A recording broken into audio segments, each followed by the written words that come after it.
کہا کہ نہیں بس آپ کی خیریت پوچھنے کے لیے آیا تھا. پھر تھوڑی دیر کے بعد اعلیٰ حضرت نے پوچھا کوئی بات تو نہیں ہے؟ کہا کہ نہیں بس آپ کی زیارت کرنے کے لیے آیا تھا. 3 مرتبہ پوچھا.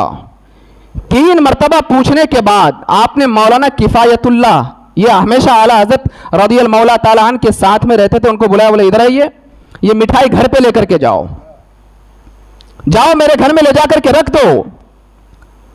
پھر تھوڑی دیر کے بعد وہ بدایو شریف سے جو آدمی آیا تھا اس نے کہا کہ مجھے ایک تعویذ چاہیے. اب اعلیٰ حضرت کو دیکھیے، آپ نے فرمایا کہ میں نے تم سے 3 بار پوچھا کوئی کام ہے تو تم نے ہر بار کہا کہ نہیں کوئی کام نہیں ہے، اب کہہ رہے ہو کہ مجھے تعویذ چاہیے. پھر آپ نے اپنے بھانجے علی احمد خان سے فرمایا ادھر آؤ، ان کو ایک تعویذ لکھ کر کے دو، اور مولانا کفایت اللہ سے اشارے میں فرمایا کہ جو مٹھائی لے کر کے گئے تھے اسے واپس لے کر کے آؤ، اور مٹھائی گھر سے منگوایا، واپس اس بدایوں سے آنے والے انسان کے حوالے مٹھائی کر دی، فرمایا اسے لے کر کے جاؤ. اس نے کہا کہ حضور کیا بات ہے؟ آپ نے فرمایا کہ میں نے 3 مرتبہ تم سے پوچھا مجھے مٹھائی کیوں دیے، کوئی بات تو نہیں ہے؟ تم نے کہا کہ کچھ نہیں. جب تم تعویذ مانگ رہے ہو تو سنو، احمد رضا کا یہ وہ دربار ہے، یہاں تعویذ پیسوں میں نہیں ملا کرتے، یہ ہم فری میں لوگوں کو دیا کرتے ہیں. جب تم نے مٹھائی دے دیا، اب میری خیرت کو یہ گوارا نہیں ہے کہ میں مٹھائی کے بدلے میں تم کو تعویذ دوں. اعلیٰ حضرت نے مٹھائی واپس کر دی. اس نے بہت منت سماجت کی، نہیں حضور میں تو ایسے ہی لایا تھا. کہا کہ نہیں تم تو ایسے ہی لائے تھے لیکن میرا دل نہیں مانتا ہے. آج اعلیٰ حضرت کی شبیہ کو لوگ بگاڑنے کی کوشش کرتے ہیں کہ دعا تعویذ والے مولانا لوگ پیسے کماتے رہے. نہیں، بریلی کے تاجدار کے فتاوے کو پڑھو، ان کی کتابوں کو پڑھو. ہم دعا تعویذ کو یہ دھندا نہیں بناتے، بلکہ جو بھی آ جائے بریلی کے تاجدار یہی فرماتے ہیں اگر اللہ نے تمہاری زبان میں تاثیر رکھی ہے تم تعویذ بھی لکھ کر کے دو اور دعا پڑھ کر کے پھونک بھی مارو، تم اس سے پیسے کی امید نہ رکھنا، سب کچھ رزق دینے والا یہ پروردگار عالم ہے. یہ اعلیٰ حضرت نے ہمیں میسج دیا ہے، یہ پیغام دیا ہے. آؤ میں آپ کو بتاؤں اعلیٰ حضرت رضی اللہ تعالیٰ عنہ کی تقوی اور طہارت کے حوالے سے کہ اللہ اکبر، جب آپ مسجد میں تشریف لاتے نا، مسجد میں اس طریقے سے آتے تھے کہ اپنے ایڑی اور سامنے کی انگوٹھے کو اس طرح کر کے آتے تھے تاکہ قدم کی آواز نہ آئے. یہ مسجد کا ادب. لوگوں نے پوچھا حضور آپ اس طریقے سے مسجد میں کیوں آتے ہیں؟ کبھی آپ کسی گھر میں انٹری کرتے ہیں یا کسی ایسی جگہ پر کہ جہاں آپ سوچتے ہیں کہ میری قدم کی آواز نہ آئے، تو آپ کے چلنے کا انداز ایسا ہی ہوتا ہے نا کہ یہ ایڑی لیتے ہیں اور یہ سامنے کی انگلی، اور اس طریقے سے آپ چلتے ہیں کہ آپ کی قدم کی آہٹ کسی کو محسوس نہ ہو. جب اعلیٰ حضرت رضی اللہ تعالیٰ عنہ مسجد میں تشریف لاتے اسی انداز میں آتے. لوگوں نے پوچھا حضور آپ ایسے کیوں آتے ہیں؟ آپ فرماتے ہیں تم کو پتا نہیں کہ مسجد کس کا گھر ہے؟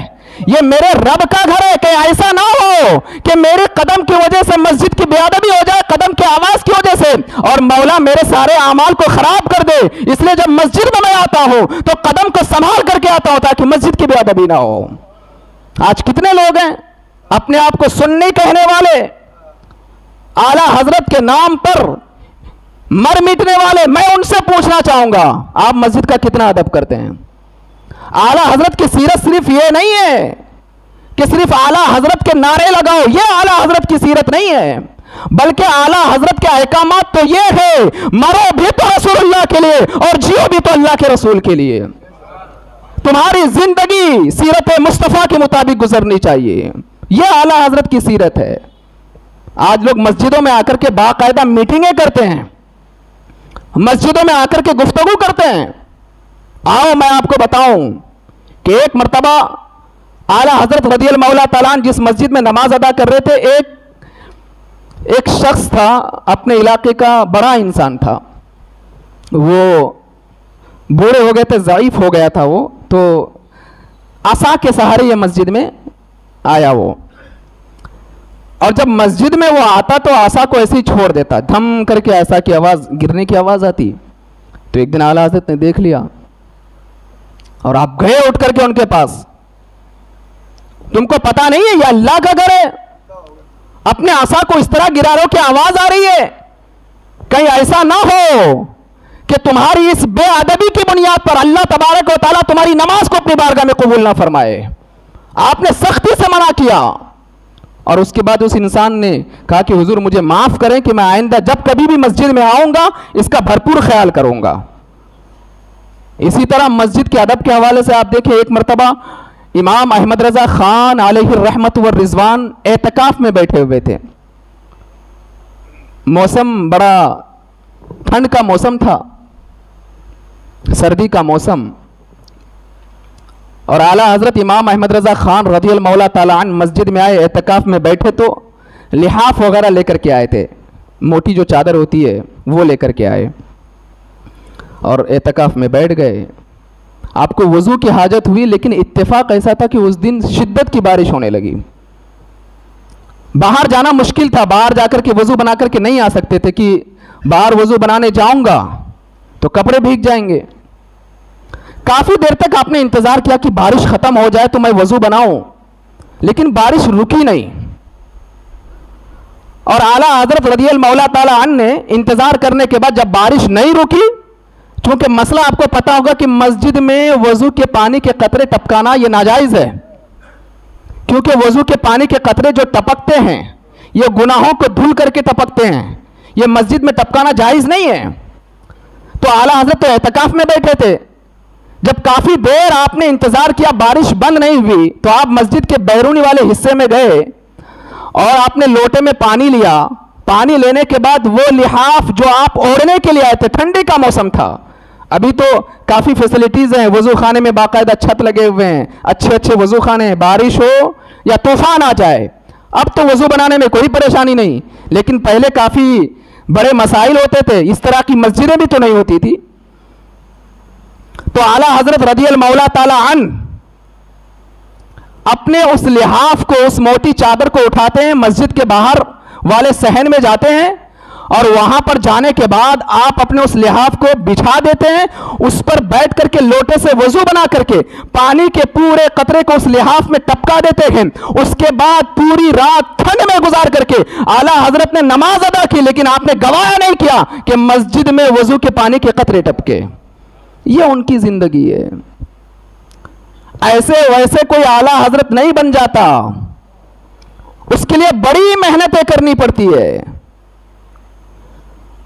اس کے لیے اللہ کے رسول کے احکامات پر عمل کرنے پڑتے ہیں، سچا عاشق رسول بننا پڑتا ہے، سچا محب رسول بننا پڑتا ہے، اور پوری زندگی یہاں تک کہ کھانے کے معاملے میں بھی اگر آپ دیکھو، اللہ اکبر، میں آج ہی ان کی تقوی اور طہارت کی سیرت کے حوالے سے پڑھ رہا تھا، آقا کائنات علیہ الصلوۃ والسلام کی ایک حدیث مبارکہ ہے، ما عاب رسول اللہ صلی اللہ تعالی علیہ وسلم طعاما قط، کہ رسول کریم صلی اللہ تعالی علیہ وسلم کبھی کھانے میں عیب نہیں نکالتے، یعنی کسی کے وہاں میرے آقا علیہ الصلوۃ والسلام کھانا کھانے کے لیے تشریف لے کر کے جاتے تو کھانے میں عیب نہیں نکالتے، اگر کھانے کا من نہیں کرتا تو اس کو چھوڑ دیتے، لیکن عیب نہیں نکالتے۔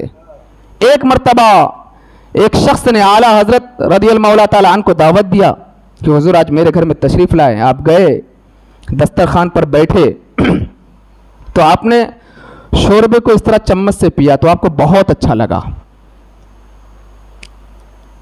آپ دیکھیں کہ امام احمد رضا خان علیہ الرحمت والرضوان آداب طعام کا کتنا خیال کرتے ہیں۔ آپ کو شوربہ اچھا لگا تو آپ نے گھر والے کو بلایا، ادھر آؤ، یہ شوربہ مجھے بہت زیادہ پسند ہے، اگر آپ کی اجازت ہو تو میں اس کو پیالے میں ڈال کر کے پی لوں۔ وہ گھر والا کہ حضور یہ تو میں نے آپ ہی کی دعوت کے لیے بنایا ہے، آپ جس طریقے سے چاہیں کھا سکتے ہیں۔ آپ فرماتے نہیں، کھانے کا طریقہ تو یہ ہے کہ شوربے کو کھانے میں ڈال کر کے لوگ کھانا تناول کرتے ہیں، شوربے کو پیا نہیں جاتا، یہ عرف عام ہے۔ میں اگر ویسا کروں گا تو عرف عام کی خلاف ورزی ہو جائے گی، اب عرف عام کی خلاف ورزی کرنے پر مجھے آپ کی اجازت لینا ضروری ہے۔ اگر میں شوربے کو کھانے کے ساتھ لے کر کے اس طرح کھانا تناول کرتا تو میں آپ کی اجازت نہیں لیتا، لیکن میں چونکہ شوربہ پینا چاہ رہا ہوں، جو عام طور پہ دعوتوں میں لوگ شوربہ نہیں پیتے ہیں، اس لیے میں آپ کی اجازت لے رہا ہوں۔ اللہ اکبر، اتنا سننا تھا۔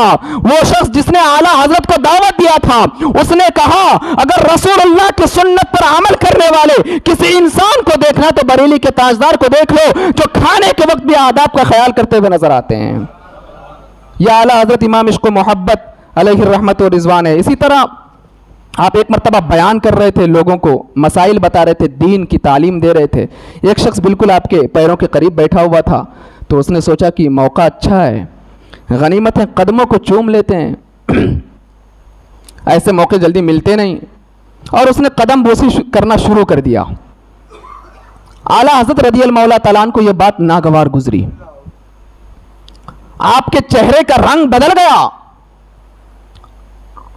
وہ شخص جب دیکھنے لگا کہ حضور آخر وجہ کیا ہے، فرمایا کہ تم نے میرے قدم بوسی تو کر لی، کہیں کل کو جا کر کے میری ایسی عادت نہ بن جائے کہ قدم بوسی کرنے پر مجھے سکون ملنے لگ جائے، اور کوئی میری قدم بوسی نہ کرے تو میں سکون محسوس نہ کروں، میری عادت نہ بن جائے، میں اس کو ناپسند کرتا ہوں، تم صرف میرے ہاتھ کو چوما کرو، اتنا ہی کافی ہے.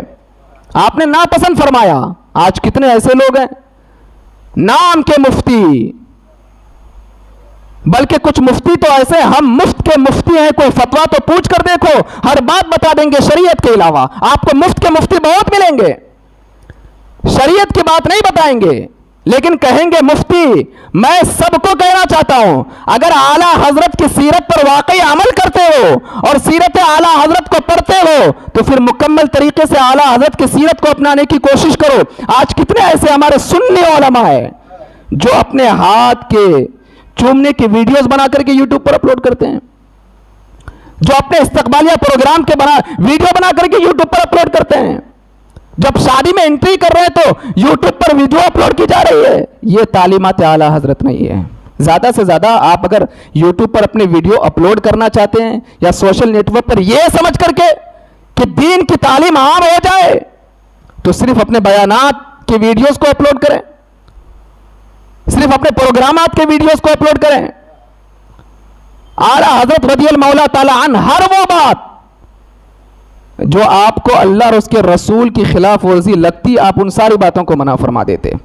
اسی طرح آج میں اعلیٰ حضرت رضی اللہ تعالیٰ عنہ کی تقوی اور طہارت ہی کے حوالے سے تو بتانا چاہوں گا، لیکن چونکہ یہ گفتگو تھوڑی دیر میں کمپلیٹ ہونے والی تو ہے ہی نہیں، تو میں نے سوچا کہ جہاں تک ابھی بیان ہو وہاں تک ہو جائے. اس کے بعد اس گفتگو کو عشاء کے بعد، چونکہ آج ہم جمعہ کے روز جو ہے ہر جمعہ کو ذکر و اذکار بھی کرتے ہیں، محفل بھی کرتے ہیں، تو اسی بہانے اور سے اعلیٰ حضرت بھی منا لیں گے. تو جمعہ کا دن بھی ہے، نماز عشاء کے بعد جب ذکر و اذکار کی محفل سجے گی تو اسی میں یہاں سے جہاں سے میں گفتگو چھوڑوں گا اسی کو انشاءاللہ ذکر و اذکار والی مجلس میں کمپلیٹ کروں گا. تو میں اعلیٰ حضرت رضی اللہ تعالیٰ عنہ کے عشق رسول کے حوالے سے کچھ باتیں آپ کو بتاؤں کہ وہ کتنے بڑے عاشق رسول تھے، کتنے بڑے محب رسول تھے. آج بہت سارے لوگ ان کے اشعار کو دیکھ کر کے کہتے ہیں یہ کیا ہے. میں کہتا ہوں کہ ان کے ہر شعر سے عشق رسول کی بو ٹپکتی ہے. آپ مصطفیٰ جان رحمت پہ لاکھوں سلام، شمع بزم ہدایت پہ لاکھوں سلام. یہ سلام آج پوری دنیا میں مشہور ہے اور ہر کوئی اس کو پڑھتا ہے، لیکن اللہ اکبر، اعلیٰ حضرت نے ایسا سلام لکھا کہ اللہ اکبر، انہوں نے نبی کریم صلی اللہ تعالیٰ علیہ وسلم کے ہر عضو پر سلام بھیجا ہے. جب ماتھے پر سلام بھیجا تو فرماتے ہیں جس کے ماتھے شفاعت کا صحرا رہا اس جبین سعادت پہ لاکھوں سلام. نگاہوں کے حوالے سے فرماتے ہیں جس طرف اٹھ گئی دم میں دم آ گیا اس نگاہ عنایت پہ لاکھوں سلام. کان پر سلام بھیجتے ہوئے فرماتے ہیں ہم یہاں سے پکارے وہاں وہ سنے مصطفیٰ کی سماعت پہ لاکھوں سلام. اور جب لبوں پر سلام بیچتے ہیں تو فرماتے ہیں پتلی پتلی گلیں قدسی کی پتیاں ان لبوں کی نزاکت پہ لاکھوں سلام. اب جب زبان پر سلام بیچتے تو فرماتے ہیں وہ زبان جس کو سب کن کی کنجی کہے اس کی نافذ حکومت پہ لاکھوں سلام. اور جب تبسم پر سلام بیچتے ہیں مصطفیٰ جان رحمت کی مسکراہٹ پر سلام بیچتے ہیں تو فرماتے ہیں جس کی تسکی سے روتے ہوئے ہنس پڑے اس تبسم کی عادت پہ لاکھوں سلام. ہاتھوں پر سلام بیچتے ہیں تو فرماتے ہیں ہاتھ جس طرف اٹھا غنی کر دیا موجے بحر سخاوت پہ لاکھوں سلام. اور شکم ناز پر سلام بیچتے ہیں تو فرماتے ہیں کل جہاں ملک اور جو کی روٹی غذا اس شکم کی قناعت پہ لاکھوں سلام، اور قدم ناس پر سلام بیچتے ہیں تو فرماتے ہیں کھائی قرآن خاک گزر کی قسم، اس کفے پاک کی حرمت پہ لاکھوں سلام، اور دل پر سلام بیچتے ہیں تو فرماتے ہیں دل سمجھ سے ورا ہے مگر یوں کہوں، دل سمجھ سے ورا ہے مگر یوں کہوں، غنچۂ راز وحدت پہ لاکھوں سلام۔ آپ اگر ان کے اس سلام کے اشعار کو پڑھیں گے تو اعلیٰ حضرت امام عشق و محبت علیہ الرحمت والرضوان نے نبی کریم صلی اللہ علیہ وسلم کے ہر عضو پر سلام بھیجا ہے۔ انشاءاللہ اس حوالے سے اور بھی گفتگو ہوگی نماز عشاء کے بعد۔ تو میں تقوی اور طہارت کے حوالے سے گفتگو کر رہا تھا کہ اعلیٰ حضرت کا تقوی، ان کی پرہیزگاری، 25 سفر المظفر یوم وصال، لیکن اس سے پہلے کافی بیمار تھے۔ حالت تو یہ تھی کہ آپ مسجد تک چل کر کے نہیں جا پاتے تھے، لیکن اس کے باوجود نماز جماعت کے ساتھ ادا کرنا آپ اپنے لیے لازم اور ضروری سمجھتے تھے۔ ایک مرتبہ تو اتنی طبیعت خراب ہو گئی کہ اٹھ کر کے کھڑے نہیں ہو پا رہے تھے، آپ نے 4 لوگوں کو بلایا اور فرمایا اذان ہو گئی ہے، میرے دونوں ہاتھوں کو پکڑو، مجھے مسجد میں لے کر کے چلو، میں جماعت کے ساتھ نماز ادا کرنا چاہتا ہوں تاکہ میں جماعت کے ثواب سے محروم نہ ہو جاؤں۔ یہ ان کا اہتمام نماز ہے، یہ جماعت کے ساتھ نماز کی ادائیگی ہے۔ میں سارے لوگوں کو یہ پیغام دینا چاہتا ہوں کہ اعلیٰ حضرت کا عرس منانے کا یہ مطلب نہیں ہے کہ صرف نیاز فاتحہ خوانی، عشق محبت اعلیٰ حضرت نہیں، اس کی تعلیم دینے کے لیے اعلیٰ حضرت نہیں آئے تھے۔ اعلیٰ حضرت کا عرس منانا ہے تو یہ سوچ کر کے مناؤ، جس طرح وہ نمازوں کی پابندی کرتے تھے ہم بھی نمازوں کی پابندی کریں گے۔ اعلیٰ حضرت کا عرس منانا ہے تو یہ سوچ کر کے مناؤ، جس طرح وہ جماعت کی پابندی کرتے تھے ہم بھی جماعت کی پابندی کریں گے۔ اعلیٰ حضرت کا عرس منانا ہے۔ میں 103واں عرس مبارک کے موقع پر آپ کو یہ پیغام دینا چاہتا ہوں، اگر اعلیٰ حضرت کا عرس منانا ہے یہ سوچ کر کے مناؤ، جس طرح وہ رسول کریم صلی اللہ علیہ وسلم کے احکامات پر عمل کرتے تھے ہم بھی اللہ کے رسول کے احکامات پر عمل کریں گے۔ میں پڑھ رہا تھا ان کی تقوی اور طہارت کے حوالے سے اور جماعت کے ساتھ نماز کی ادائیگی کے حوالے سے۔ ایک مرتبہ اپنے گھر میں تھے اور کوئی موجود نہیں تھا تو اعلیٰ حضرت رضی اللہ تعالیٰ عنہ نے دیکھا کہ کوئی ہے نہیں، عورتیں ہیں، مرد حضرات ہے نہیں، اور جماعت کا ٹائم ہو گیا اور آپ اٹھ کر کے کھڑے نہیں ہو پا رہے تھے۔ اللہ اکبر، کسی بھی طرح آپ نے طاقت لگائی، گھسیٹ کر آپ گھسیٹتے ہوئے مسجد میں گئے اور جماعت کے ساتھ آپ نے نماز ادا کی۔ یہ اعلیٰ حضرت ہے، یہ ان کی زندگی ہے، یہ ان کی سیرت ہے، یہ نمازوں کے حوالے سے ان کی پابندی ہے، یہ جماعت کے ساتھ نماز ادا کرنے کا اہتمام ہے۔ آج یہ جاہل لوگ ہیں جو اہل سنت و جماعت کو بدنام کرتے ہیں، ورنہ حقیقت میں آپ بریلی کے تاجدار کی کتابوں کو پڑھو گے تو آپ کو پتا چلے گا کہ اہل سنت و جماعت ہے کیا۔ مزارات پر سجدہ کرنا یہ اہل سنت و جماعت نہیں ہے، یہ تو کفر ہے۔ یا اعلیٰ حضرت کے فتاوے میں جا کر کے پڑھو، بریلی کے تاجدار فرماتے ہیں کہ جب کسی صاحب مزار کے بارگاہ میں جاؤ اور فاتحہ خوانی کرو یا ان کی بارگاہ میں جا کر کے دعا کرو یا حاضری دو، 4 قدم دور رہ کر کے دعا کرنا۔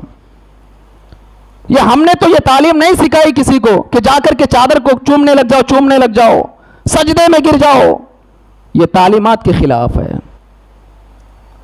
یہ جاہلوں کا طریقہ ہے، یہ عالموں کا طریقہ نہیں ہے، یہ اعلیٰ حضرت کا پیغام نہیں ہے۔ آج بہت سارے ہمارے بھائی متنفر ہو گئے ان لوگوں کو دیکھ کر کے، بولے یہ بتوں کی طرح سجدہ کر رہے ہیں۔ وہ جاہلوں کو جا کر کے بولو، علماء سے ملاقات کرو تو پتا چلے گا کہ وہ تم کو بتائیں گے کہ سنی ہوتا کون ہے، وہ تمہیں بتائیں گے کہ اہل سنت و جماعت کیا ہے۔ اعلیٰ حضرت رضی اللہ تعالیٰ نے بہت احتیاط کیا ہے۔ بہت سارے لوگ یہ بات بھی عام کرتے ہیں کہ جس کے بارے میں سنا کفر کا فتویٰ لگا دیا، کفر کا فتویٰ لے گا، بالکل نہیں۔ آپ جب آپ سے کوئی سوال پوچھتا تو آپ بار بار تحقیق کرتے، اور تحقیق کرنے کے بعد صرف اسی شخص کے حوالے سے گفتگو کرتے جس نے غلطی کی، اس کی پوری قوم کے حوالے سے گفتگو نہیں کرتے، پوری قوم کو پر کفر کا فتویٰ نہیں لگاتے۔ اگر کسی نے رسول اللہ کے شان میں گستاخی کی تو جس نے کی اسی کے حوالے سے اعلیٰ حضرت نے کلام کیا، پوری قوم کے حوالے سے نہیں کیا ہے۔ جس نے اللہ کے رسول کے شان میں بے ادبی کی تو جس نے کی اس کے حوالے سے اعلیٰ حضرت نے گفتگو کی ہے. ہمارے بہت سارے بھائی سمجھتے ہیں ہم کو کہا گیا، آپ کو کیوں کہا جائے گا؟ آپ اس دائرے میں کیوں اپنے آپ کو مانتے ہیں؟ اعلیٰ حضرت نے ان کے حوالے سے گفتگو کی جنہوں نے مصطفیٰ کی شان میں گستاخیاں کی، ان کے حوالے سے فتاوے لکھے جنہوں نے نبی کی شان میں بے ادبی کی. دیگر حضرات اس فتاوے کے زد میں نہیں آتے ہیں. آپ کو اگر اعلیٰ حضرت کو سمجھنا ہے تو سنی سنائی باتوں پر یقین نہ کرو. 1200 کتابیں لکھ کر کے گئے، ان کی کتابوں کو پڑھو، تمہیں بریلی کے تاجدار سمجھ میں آ جائیں گے. ان کی شخصیت تو ایسی ہے، مناظر تو، مصنف تو، زمانے کا غزالی تو، بجھی ہے تشنگی جس سے وہی سیل رواں تو ہے. وہ مصنف بھی ہے، وہ بہت بڑے محدث بھی ہے، وہ بہت بڑے مفتی بھی ہے، وہ بہت بڑے عالم دین بھی ہے، وہ بہت بڑے ادیب بھی ہیں، بہت بڑے خطیب بھی ہیں. اور ایک بات آگے بڑھ کر کے میں بتا دوں، اپنے وقت کے سب سے بڑے عاشق رسول کا نام امام احمد رضا ہے. لیکن ضرورت ہے ان کی سیرت کو پڑھنے کی. لوگوں کی سنی سنائی باتوں پر نہ جائیں. خاص کر کے میرے ان نوجوان بھائیوں سے میں کہنا چاہوں گا جو اعلیٰ حضرت رضی اللہ تعالیٰ عنہ کے حوالے سے بدگمانی کے شکار ہیں. آئیے میرے پاس، میں آپ کو بتاؤں گا کہ اعلیٰ حضرت کون ہے، ان کی سیرت کیا ہے، ان کی شخصیت کیا ہے. الگ الگ طریقے کی باتیں سن کر کے ہمارے بہت سارے بھائی بہک جاتے ہیں. اعلیٰ حضرت ایسے ویسے شخص نہیں تھے، بلکہ آپ تو اپنے لیے ایسے الفاظ کو بھی گوارا نہیں کرتے جو آپ پر فٹ نہیں ہوا کرتے. ایک مرتبہ آپ نے دیکھا کہ ایک اشتہار میں لکھا ہے حافظ احمد رضا، حافظ احمد رضا، جبکہ اس وقت آپ حافظ نہیں تھے. اگرچہ آپ کو قرآن کی بے شمار آیتیں یاد تھی، جب آپ نے یہ دیکھا تو آپ بے قرار ہو گئے کہ مجھے حافظ کہا جا رہا ہے، میں حافظ تو نہیں ہوں. آپ خوش نہیں ہوئے، بلکہ ہر دن آپ نے ایک ایک پارا یاد کیا اور 30 دن میں اعلیٰ حضرت حافظ قرآن بنتے ہوئے نظر آ گئے. اللہ نے ویسی قوت حافظہ عطا فرمائی تھی. 30 دن میں حافظ قرآن بن کر کے تیار ہو گئے. 30 دن میں قرآن کو یاد کر لیا اعلیٰ حضرت نے. تو اور بھی انشاءاللہ ان کی سیرت، ان کی سوانح حیات کے حوالے سے بعد نماز عشاء گفتگو ہوگی. 103واں عرس اعلیٰ حضرت رضی اللہ تعالیٰ عنہ انشاءاللہ ہم لوگ بھی منائیں گے. رضا ہمارے ہیں، جب سب مناتے تو ہم بھی منائیں گے. اور بزرگوں کا عرس منانے پر اللہ رحمتیں برکتیں ان بندوں پر اتارتا ہے. جس طرح آپ اپنے گھر والوں کے نام پر سالانہ فاتحہ خوانی ایصال ثواب کرتے ہیں، تو اس شخصیت کے نام پر کیوں نہیں جس نے ہمیں رسول اللہ کے احکامات بتلائے، جنہوں نے ہمارے دلوں میں عشق رسول کی شمع روشن کی، جنہوں نے ہمیں یہ بتایا کہ رسول اللہ ہے کون، جنہوں نے صحیح طریقے سے قرآن کو سمجھنے کا طریقہ ہمیں بتایا، ان کا بھی تو عرس منانا ہمارے لیے ضروری ہے. یہ ہمارا فریضہ بنتا ہے. جو اتنا بڑا کام کر کے گئے ہم ان کو فراموش نہیں کر سکتے ہیں. تو انشاءاللہ آج نماز عشاء کے بعد جہاں ذکر و اذکار کی محفل سجے گی، اسی میں سیرت اعلیٰ حضرت پر تھوڑی گفتگو بھی ہوگی اور ان کی سوانح حیات پر اسی موضوع کو کنٹینیو کیا جائے گا، اسی سبجیکٹ کو انشاءاللہ تعالی. میں آپ تمام حضرات سے گزارش کرتا ہوں کہ ضرور آج عشاء کی نماز اسی ہماری نوی مسجد میں ادا کریں اور عرس اعلیٰ حضرت میں شرکت کریں. اپنے دوستوں احباب کو بھی ساتھ میں لے کر کے آئیں. اور انشاءاللہ تعالی کل بروز ہفتہ بعد نماز عشاء عرس اعلیٰ حضرت ہمارا جو بازو میں مدرسہ ہے، ادارہ ہے، مدرسہ گلشن بغداد، اس میں بھی انشاءاللہ منایا جائے گا.